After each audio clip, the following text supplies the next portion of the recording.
അങ്ങനെ നമ്മുടെ ഈ വർഷത്തെ 2025 അവസാനത്തെ വീക്കെൻഡ് ആയിരുന്നു കേട്ടോ ഇന്നത്തെ ദിവസം. അപ്പോൾ ഇന്നൊരു ഞായറാഴ്ചയായിട്ട് പതിവ് പോലെ തന്നെ ക്ലീനിങ്ങും കാര്യങ്ങളൊക്കെ ആയിരുന്നു. നമുക്ക് ഈ ഒരു റൂമാണ് നമുക്ക് ക്ലീൻ ആക്കാനുള്ളൂ. പക്ഷെ അതുകൊണ്ട് തന്നെ ഇപ്പോൾ എല്ലാവരും നാട്ടിലുള്ളവർ വിചാരിക്കുന്നു നമുക്ക് ഈ ഒരു റൂമല്ലേ ഉള്ളൂ, എല്ലാം സുഖമായിരിക്കുമല്ലോ എന്ന് വിചാരിക്കും കേട്ടോ. പക്ഷേ ഈ ഒരു റൂം മെയിൻറ്റെയിൻ ചെയ്ത് കൊണ്ടുപോകാനാണ് ബുദ്ധിമുട്ട് കേട്ടോ. കാരണം നമ്മുടെ നാട്ടിലേക്ക് ആകുമ്പോൾ നമ്മുടെ വീട്ടിൽ എങ്ങനെയാണ് 1-2 റൂമുകളൊക്കെ ഉള്ളതുകൊണ്ട് നമ്മുടെ ഓരോ സാധനങ്ങൾ ഓരോ സ്ഥലത്തായിരിക്കും. അത് കൃത്യം വെക്കേണ്ടടുത്ത് നമുക്ക് വെച്ച് കൊണ്ടുപോകാം, കുഴപ്പമില്ല. പക്ഷെ നമുക്ക് ഈ ഒരു റൂമിൽ തന്നെയാണ് നമ്മുടെ ബെഡ്റൂമും നമുക്ക് ഭക്ഷണം കഴിക്കാനുള്ള സ്ഥലവും കിച്ചണും എല്ലാം അതും ഈ ഒറ്റ റൂമിൻ്റെ ഉള്ളിലാണ്. അപ്പോൾ അത് മെയിൻറ്റെയിൻ ചെയ്ത് കൊണ്ടുപോകാനാണ് നമുക്ക് ഏറ്റവും ബുദ്ധിമുട്ട്. സാധനങ്ങളിലേക്കും അവിടെ ഇവിടെയായിരിക്കും. പിന്നെ ഉണ്ണികൾ രണ്ടാളുള്ളപ്പോൾ പിന്നെ ഒന്നും പറയണ്ട കേട്ടോ. അപ്പോൾ ഓരോ ദിവസം നമ്മൾ ക്ലീനാക്കി ഇട്ടാലും വൈകിട്ടാകുമ്പോഴേക്കും വീണ്ടും വൃത്തികേടാവുന്നുണ്ട്. അപ്പോൾ എപ്പോഴും നമ്മൾ അടിച്ച് തുടച്ചേക്കിരിക്കണം.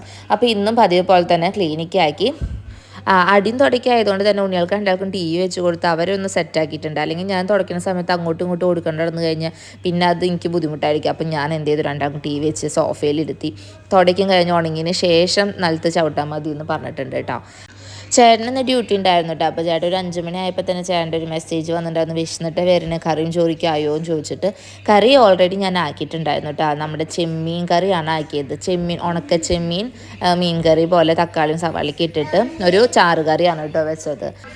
കുട്ടികൾക്ക് രണ്ടാൾക്കും വിശക്കുന്ന എന്തെങ്കിലും വേണമെന്ന് വീണ്ടും പറഞ്ഞു കേട്ടോ. അപ്പം ഞാൻ നോക്കിയപ്പോൾ പോപ്കോൺ ഉണ്ടായിരുന്നു. അപ്പോൾ പോപ്കോൺ ഉണ്ടാക്കിട്ടോ. അവർക്ക് രണ്ടാൾക്കും ഭയങ്കര സന്തോഷമായി. മാജിക് ഉണ്ട് എന്താ സംഭവം കാട്ടിയിട്ട് ഞാനൊന്ന് ട്രൈ ചെയ്ത് നോക്കിയതാട്ടാ. സംഭവം പൊട്ടുന്നുണ്ട് ഉള്ളില്.